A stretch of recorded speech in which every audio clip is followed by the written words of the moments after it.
Story RH, le podcast RH qui ne vous raconte pas d'histoire. Bienvenue à toutes, bienvenue à tous. No, I'm not a writer. Okay. Dans cet épisode, nous allons évoquer la question du mal-être au travail. Beaucoup d'études nous parlent de désengagement des collaborateurs, là où d'autres soulignent leur implication dans le travail. On ne sait plus vraiment où donner de la tête. C'est de cela dont on va parler ? Non, pas vraiment, parce que là, nous ne parlons pas de désengagement ou de démotivation, mais bien de l'étape d'après, malheureusement, le mal-être. Et il est très frappant dans certaines entreprises. Ont-elles d'ailleurs quelque chose en commun ? Quelles sont les causes de ce mal-être qui est parfois très destructeur ? C'est quoi l'histoire ? Pour comprendre ce mal-être, il faut distinguer ce qui vient de la société civile et ce qui vient des pratiques des entreprises. C'est sûr que les salariés ne déposent pas leurs valises d'emmerde et d'angoisse à la porte de l'usine ou du bureau. Les salariés sont d'abord des personnes.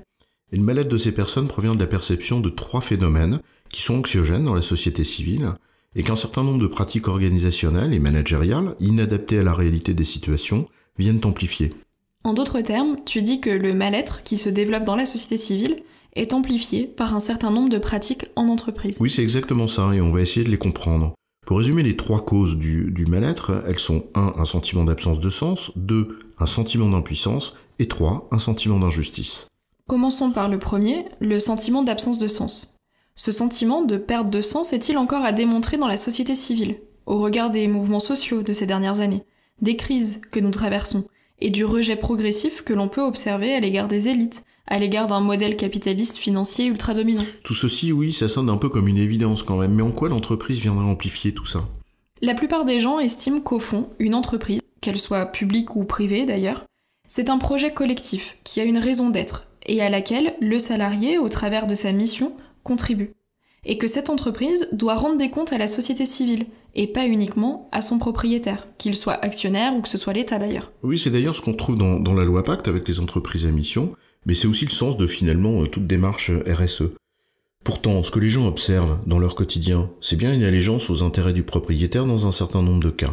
Et les intérêts du propriétaire souvent conduisent à des exigences qui se traduisent par des indicateurs qui sont inaccessibles et parfois peu compatibles avec le réel que les personnes vivent. Et c'est ça qu'ils considèrent comme étant une destruction du sens, celui de la raison d'être de leur entreprise, comme celui de leur métier.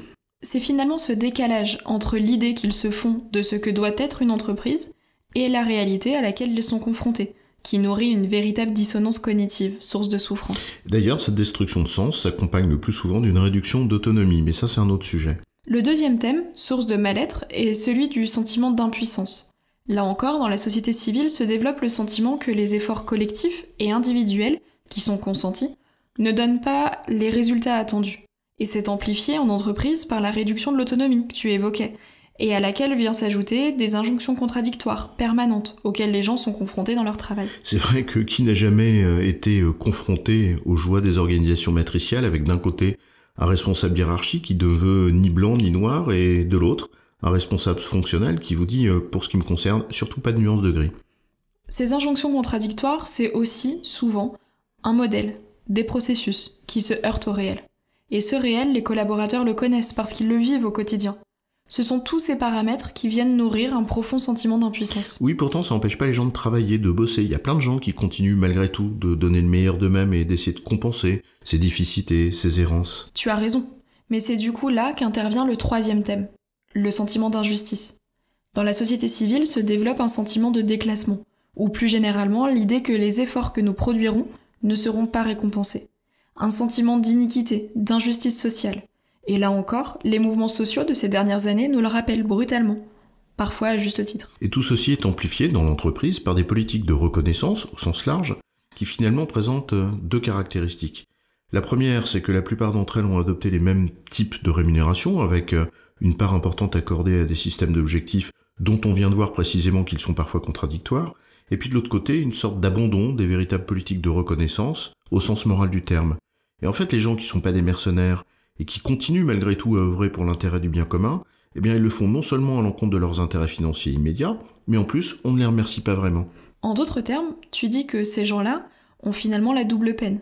Ils font quelque chose de bien pour le collectif et ça nuit à leurs intérêts financiers, et en plus, ils n'en tirent aucune reconnaissance morale. Oui, c'est sûr, et ça nourrit un sentiment d'injustice, et ce d'autant plus qu'on nous donne à voir uniquement ceux qui déconnent.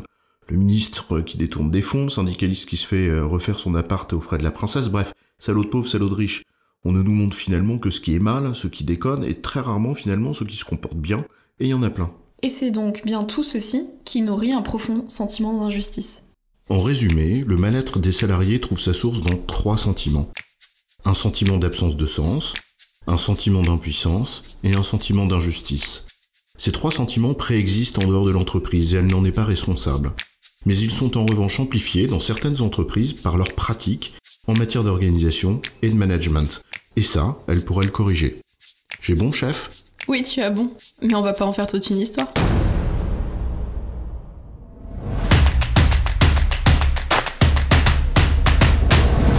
Story RH, le podcast RH qui ne vous raconte pas d'histoire.